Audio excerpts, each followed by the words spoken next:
الحمد لله وكفى والصلاة والسلام على أشرف الأنبياء أما بعد فأعوذ بالله من الشيطان الرجيم بسم الله الرحمن الرحيم شهر رمضان الذي أنزل فيه القرآن هدى للناس وبينات من الهدى والفرقان الآية وقال رسول الله صلى الله عليه وسلم خيركم من تعلم القرآن وعلمه وفي رواية أو علمه.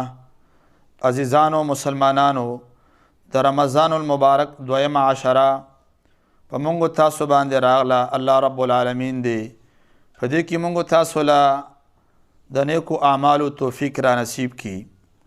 مسلمانانو له پکار دی چې د زړه اخلاصه په دې کې عبادت وکي، هم مالی عبادت، هم بدنی عبادت، هم لسانی عبادت. بدنی عبادت چې پای کې یو روژه نیول د الله د رضا دپاره په اخلاص سره د ثواب په امید باندې. دویم په دې بدنی عبادت کې قیام اللیل دی چې هغې ته تراویح ویلی کیږي. مسلمانانو له پکار دی چې په مینه محبت او په شوق او په ذوق باندې په تراو کې ودرېږي او په صحیح طریقې باندې تراویح یعنی عبادت وکړي چې هغې ته قیام اللیل ویلی کیږي. د دې وجې نه قرآن کریم اوریدل په مانځه کې د یو لوی مقام او مرتبه لري. ختم پکې کول مستحب دی، اجر او ثواب الله ورکوي، په یو حرف لس نیکي ملاویږي او بیا په رمضان مبارک کې الله تعالی په څو چنده باندې زیاتوي. ویونکي لم الله اجر ورکوي او اوریدونکي لم الله اجر ورکوي، خو په دې شرط چې نیت د ویونکي او اوریدونکي دواړو د الله رضا وي. د ویونکي نیت هم د الله رضا وي، څه پیسې څه دارنګې نور د دنیا غرض او مقصد او شهرت نه وي. اوریدونکي هم په اخلاص سره پسې ولاړ وي، دا نه چې شور شعب کوي په مانځه کې او په تراویح کې. مسلمان له عبادت په ښکلي طریقه باندې پکار دی. الله رب العالمین د منځ کوونکو صفت ذکر کړی دی، خاشعین وقوموا لله قانتین. الله رب العالمین ته په عاجزي سره ودرېږئ. نو تراویح یو مستقل عبادت دی په رمضان المبارک کې. مسلمان له پکار دی چې دا په ښکلي طریقې سره په قاری پسې او په امام پسې تاول نه تر آخره پورې چې کوم دی ودرېږي.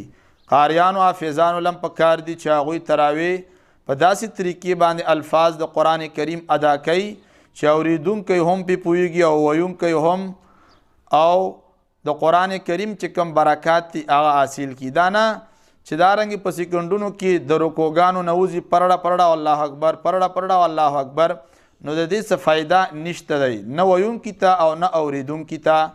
د داسې تراوونه چې رکوع او قیام او سجده په صحیح طریقې باندې په سکون سره ادا نشي، د داسې تراوونه ساده تراویح مختصر هغه پکار دي چې څوک کم قاری تیز قرآن ویي او ذهن هم پکې پاتې کیږي او دا شاندې تیز تیز ویي، الفاظ صحیح نه ادا کیږي، بیلیږي نه، خلک پې پوهېږي نه.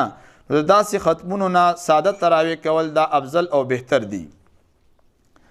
بل په دې عشرې نه په دې ورځو کې خاص کر آخرنۍ عشره کې یو بهترین عمل هغه را روان دی چې هغې ته لیلة القدر ویلی کیږي. دویمه عشره کې خو دا نه راځي، دریمه عشره کې راځي، خو مونږ د اوس نه بیانو د دې دپاره چې خلک د هغې دپاره شوق ذوق ولري او تیاری وکړي. الله رب العالمین فرمایي شهر رمضان الذي انزل فيه القرآن. د رمضان میاشت هغه عزتمند میاشتو چې په هغې کې قرآن کریم د لوح محفوظ نه، کتاب مبین نه، د الله د علم نه د دنیا اسمان ته په یو ځل باندې راتیر شوی دی، نازل شوی دی او راغلی دی. د دې قرآن کریم دومره مقام دی چې د دې وجې نه د دې میاشتې مقام او مرتبه بیان شوی و. په کومه شپه کې نازل شوی دی، الله رب العالمین هغه شپې له ډېر لوی مقام ورکړی د قرآن کریم د نزول د وجې نه. الله رب العالمین فرمایي انا انزلناه فی لیلة القدر وما ادراک ما لیلة القدر لیلة القدر خیر من الف شهر. الله رب العالمین فرمایي موږ د قرآن کریم په یو عزتمند شپه کې رالیږلی دی. تا ته څه پته و ای مخاطبه چې دا عزتمند شپه څه حیثیت او څه مقام لري؟ الله رب العالمین فرمایي لیلة القدر خیر من الف شهر. د دې عزتمند شپې مقام او مرتبه دومره زیات و چې د زرو میاشتو نه افضل و. زر میاشتې څه پاس اتیا څلور اتیا 84 سال کلونه را درومي.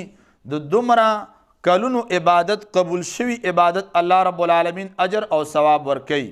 پته نه لګي زمونږ 100 کاله عمر شیم په دې کې نیمه شپه واچوه، 50 کاله کې خوراک او اسکاک دنیا منډې ترړې، یو 100 کاله عبادت جوړیږي عام په منډو ترړو بې سوچه او بې ارامه بې اطمینانه وکړو قبول به وي یا نه.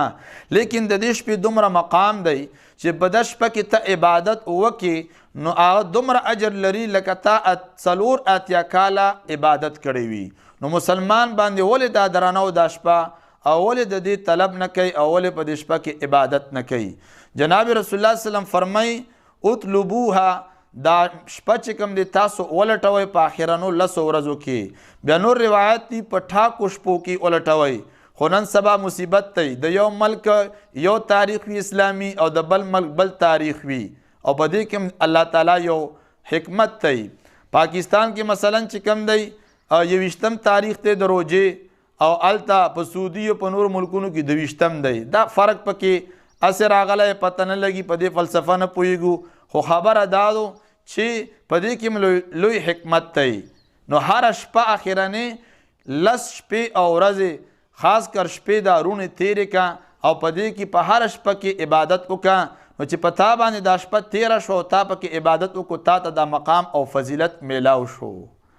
لوی مقام او مرتبه دومره عبادت دی اجر او ثواب الله رب العالمین ورکوي. نو په دې کې ته ولټوه. بعضې خلک کې داسې وي او رڼا جوړه شي او ما ولیده او تا ونه لیدله، دا لیدل نه دي. په دې شپه کې عبادت کول دي، ذکر کول دي، تلاوت کول دي، قرآن درس ته انسان پکې ناست دی د شپې، یا د حدیثو درس ته تعلیم او تعلم کوي، په جماعت کې ناست اعتکاف ته، نو د ده په عملنامه کې دا شپه ولیکلی شوه.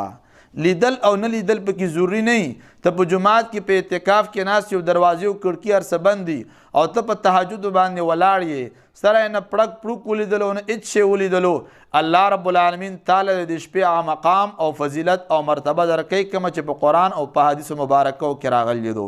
نو د دې شپې خاص یو مقام او مرتبه، په دې کې فرشتې دنیا له راکوزیږي، د جبریل علیه السلام په نگرانی کې ګرځي او هغه ځایونه او جماعتونه او هغه بندگان لټوي چې په هغه عبادت باندې ولاړ وي. نو د یو خاص مقام او مرتبه د دې شپې د دې وجې نه مسلمان نه په دې کې خاص عبادت پکار دی. او ما تاسو ته ویل عبادت که هغه ذکر وي، تلاوت دي، په تهجد ولاړې او په جماعت کې معتکف دی، اسې ناست دی، د ده په عملنامه کې الله رب العالمین دا لیکي. نو لوی مقام د دې عشرې د دې شپې دی. الله رب العالمین دې موږ له په دې کو د نیکو اعمالو توفیق را نصیب کړي. ډېر احادیث دي د دې په باره کې. بهرحال نبی علیه الصلاة والسلام فرمایي تاسو باندې رمضان روژه راغله، لقد اظلکم شهر عظیم. او بیا نبی علیه السلام مخکې فرمایي فیه لیلة، په دې کې یوه شپه و چې دا د 1000 میاشتو نه بهتره ده. څوک چې د دې د فضیلت او د مرتبې نه محرومه شو هغه د هر قسم خیر نه محرومه شو. نو مسلمان نه د دې خیر او د برکت نه محرومېدل نه پکار. کورونو کې زنانو له پکار دي اول خو دا چې اعتکاف ته کینی، که اعتکاف نه هم وي آخرنې 10 شپې دا رونې تیرې کړي په عبادت کې. او په دې کې دارنګې نارینه له پکار دي چې په ټول کال کې دا 10 شپې موږ دنیا د منډو ترړو دپاره د ګیمونو او د فلمونو ډرامو دپاره خلک تیروي. نو چې موږ تاسو دا شان دي د څه دپاره تیر کو؟ دا 10 شپې د عبادت دپاره، د الله د رضا دپاره، د الله د خوشحالولو دپاره تیر کو. ځکه رمضان مبارک کې انسان مغفرت کیږي. جناب رسول الله صلی الله علیه وسلم فرمایي نبی علیه السلام د منبر په پوړې باندې خپګدي او آمین ویي، 3 آمین یې ویلي. اوږد حدیث ته مختصر یې ویم. جبریل علیه السلام خیری کوي الله رب العالمین دې هغه انسان تباه کړي چې هغه باندې رمضان المبارک تیر شي او د مغفرت او بخښنه پکې ونه شي. یعنی داسې اعمال پکې دی ونه کړي چې دی د مغفرت او د الله د بخښنې ذریعه وګرځېږي. نو دی د الله تباه او برباد کړي او نبی علیه السلام پې آمین وي. څومره د خسارې خبرو مسلمان له نارینه او زنانه له ځوانانو او بوډاګانو له په دې کې نیک اعمال پکار دي او د مینې محبت ژوند پکار دی.